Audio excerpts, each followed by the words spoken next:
Welcome everyone to the Reading Writing Corner. I am Leanne, host for this non-spoiler review of Midnight Rising by Laura Adrian. Midnight Rising is part of the Midnight Breed series. Didn't already know that already? Well, you do now. It is book 4. About the series. You might get tired of hearing this after a while. Part human, part otherworldly, the breed has lived among humankind for thousands of years,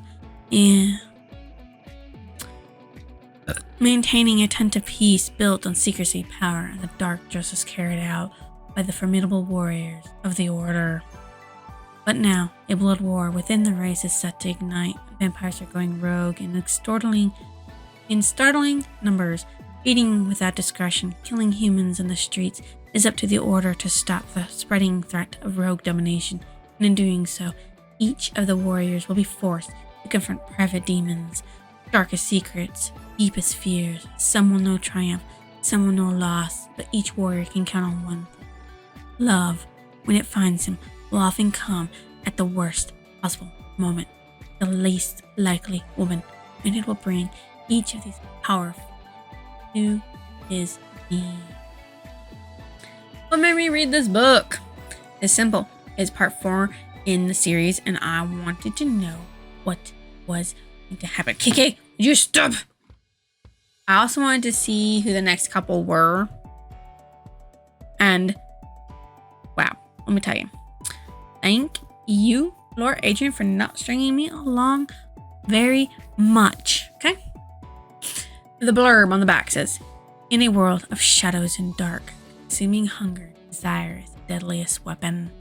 For a journalist, Dylan Alexander, it began with the discovery of a hidden tomb, thrusting her into the center of a gathering storm of violence and secret. But nothing is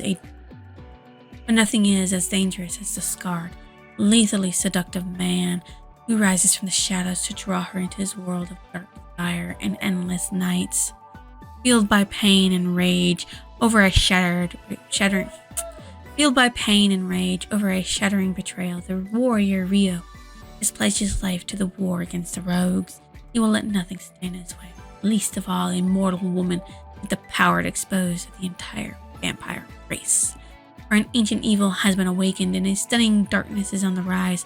Suddenly, Dylan is powerless to resist Rio's touch, even as she uncovers a shocking link to her own past. And now she must choose: leave Rio's midnight realm or risk it all for the man who has shown true passion and the infinite pleasures of the heart. So, Dylan stumbles upon something she was not ready for and learned about a world that she actually belonged to. And this leads to her mother's life becoming endangered from the threat. Rio, who suffered from brain trauma, struggled to hold himself together. A darkness loomed over everyone and a dark plot was brought to light. Dylan had the key to uncover this discovery. Dylan found the tomb where Rio was and took a lot of pictures and sent them to her boss. And they spread from there. And that's what put her mother and the people she knew in danger. And Rio, who was actually supposed to destroy the entrance to the tomb to prevent people from finding it and learning about vampires and ancients and anything, had failed because he lost the plot for a while. It couldn't be helped. That's basically what sets up the whole story. The setup of the story was done well with the introduction of the new female main character, along with the desperation that Rio showed. Their motives were clear and well written. The background of Rio had already been set up for the most part, and Laura Adrian did a good job giving enough background to Dylan to find her a likable and agreeable character.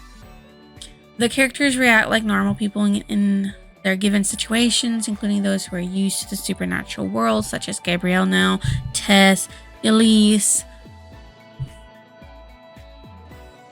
Did this live up to my expectations? Yes, it moved the plot along and gave more background information on the main set of characters, including more background on the other characters. You get to learn about Rio a little bit too, and that Dylan actually has a picture of her father, which none of the other breed mates do for some reason. So she knows what her father looks like. Which character did I relate to the most? Dylan. and her no boyfriends. I've had some boyfriends, but I'm currently single. And when I read this, I was currently single. What was more important, the characters or the plot? The characters more than the plot. But I suppose that to drag along the story plot for several books, it would need to be that way. You would need to have mini plots for each book with the overarching plot. And technically, in this book, you actually see part of the second overarching plot. There are 5 voices in this book, and it did not affect my reading at all. And I wish she would broke up the voices a little better this time, because the voices were, I don't know, a little more distracting this time around, the way she bounced from them. I'm going to end this part with a non-spoiler review with should you go and read the story/series. Like the other Midnight Breed series, I will say yes, if you enjoy romance with a splash of plot to get the 2 main characters together, then yeah, go read it. But if not, well, I'm sorry that you don't like multiple point of views, paranormal romance with some plot. It was okay. I liked it. I read 18 books of it. So, if you don't want to be spoiled, please exit the video after you drop a like, comment, or even your subscription if you think I deserve it, of course. Alright, people, are you gone? Nobody here that doesn't want to be spoiled? Okay. So, the main characters, the side characters, and the ones you learn about are Dylan Alexander. She has seen and heard female ghosts her entire life, never understanding why she could see them. She could not speak to them. And she never understood why it was just females either. Turns out that they were breed mates that had died, that kept showing up to her because, I don't know, their ghosts just found her because they knew she could see them. She starts being able to understand them when she's older. She does speak to one of the ghosts in this book, and then several more later on. Dragos is actually in this book, the grandson of an ancient and the son of Dragos, the Gen 1 Dragos. Sharon Alexander, which is Dylan's mother. Janet, Mary, and Nancy, which are friends of Dylan's mother, and I think that's about all the new people you meet. So this starts off with an introduction to Dylan and her ability to see and hear female ghosts. She sees one in the Czech Republic while she's on a hike in the mountains not looking for a story. She's with her mother's friends because her mother got sick and couldn't go. The woman asked Dylan to save him. She didn't know who him was at first. She later finds out. Rio's mind left him forgetful, and a bit of his past was revealed that he hid as a child and would die that way. In his mind, at least. His family, well, I'll get into it. Okay. Rio learns Tess is pregnant and cannot use her ability to heal while pregnant. Tess talks to Dylan as she treats the wound, and Dylan gets answers for what is wrong with Rio, blackouts, rages, and headaches caused by the brain trauma from the explosion. She guesses a few names until Rio tells her his name. I am not going to say the name. I butchered it in the last video. I'm not doing it again this time. His name is Rio. Get over it. Means he who is free in of the night, given to him by the breed family that took him in as his mother had passed away when he was very young. He tells the story of his mother being, bad word, and how she fought back ingesting blood, which got her pregnant. His mother raised him and fed him. She tried to kill him with her touch. She had been kicked from her family for her deadly touch, and 3 men had tried to unalive her, and he unalived them. His mother did die in the end, though, and he was just left alone, which is really sad. Like I said, Dragos, the son of Dragos, the son of an ancient that has no name, we learned was going by the anagram of son of Dragos called Gordon Facio, and that Gerard Starkin is an anagram of Dark Stranger, which he used both of them. Both of them were his names that he was using to be out and about without people knowing who he really was. I dislike the fact that Rio learned to trust and heal in only a week, but I can understand that he did suffer a while. To me, it should have been longer. He did get over the betrayal of his breedmate in only a year's time, and I rather forgave her for what she did. So, yes. We don't know how much time passes between the books, but we do know a year passed from the time that she unalived herself because she betrayed him to when he meets Dylan. I do hope she did not forgive her. I do hope he did not forgive her, even if she helped bring Dylan and him together. She approved in the end.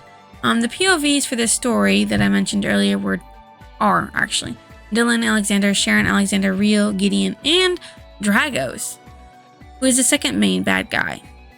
My favorite character was Tess because she still wants to do her part and heal, even though she couldn't actually use her powers physically. And man, did Dante get Tess pregnant really quickly. My most disliked character was Dragos, son of Dragos. He's a dick. He's just an overall dick. He wants to take over the world. Wants to rule over all the humans because he thinks he should be the ruler of humans. It was told in chronological order with appropriate language. The foreshadowing and suspense did a wonderful job. Especially worrying about poor Rio in the beginning of the book. I mean, like, the man went a little cray, and he wanted to kill him. He wanted to unalive himself in the most dramatic way possible through another explosion after starving himself. Man, he's been through so much, and he just needs a poor hug. I'm glad Dylan decided to give him a hug. The background of Dylan was explained well so that we could understand why she was the way she was with her ability. I mean, she told people they thought she was crazy for being able to see female ghosts only. The title of the book meant the rising of someone within Rio, or actually the rising of Rio, and Dylan in the rising of Dragos, the threat of Dragos. The care of the book was the place the story mostly took place in, which was Boston and not the Czech Republic, like you think at the beginning of the book. What stood out as memorable was Dylan's drive to protect everyone, even those she disliked. My favorite passage from the story is, Rio, hear me. Let me help you. Eva's voice crackled like a weak radio signal, but her tone was unmistakably empathetic. Because she realized after death that what she did was terrible. Just terrible. My favorite quote, the way you are now, Dylan said, slowly shaking her head in wonder. The way you look at me, the way you touch me. How could I not you, just as you are now? She messed up Rio, the one who had his brain scrambled. And even though he was having difficulties and problems, Dylan still loved him, which is wonderful. Great. Beautiful. What I thought about the ending of the book. What a way to learn about Dragos and that he's breeding breedmates with an ancient, because she sees another one appear that tells her what exactly is happening. It's terrible. This book reminded me of the Nightwalker series by Jacqueline Frank. I swear, one day we'll get there. This book, as you know, is part of a series. It's 18 in the main series and 27 as a whole if you count all the novellas, which there are 8 of. This is where I'm going to end the spoiler review for Midnight Rising. If you think I deserve your comment, your like, or even your holy subscription, drop it down below. I will see you next illusion.